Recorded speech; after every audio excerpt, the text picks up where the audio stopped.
Nyní na tatami číslo 4 nastoupí Terení Petr a Růžička Vítek. O nich se připraví Musíme Ritva a Šalda Jan.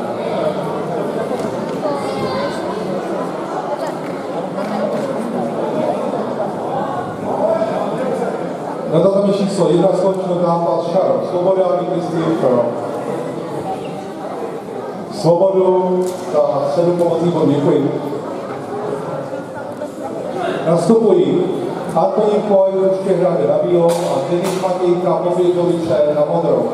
Poj na bílou, Matějka na modrou. Pojí se připraví Vítězslav Valášek, Rubena Čedinou a Maxim Květenský, Hradecké Aule. Na dvojce skončil zápas 106. Zajíc vítězství pro Zajíce za 10. Děkuji.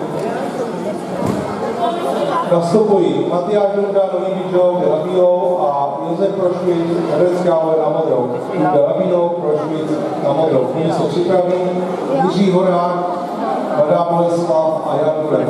Hradecká Aule. Na tatami číslo 3 zápase Jan Burek a Daněk, vítěz Jan Burek a Jiko. Nyní nám nastoupí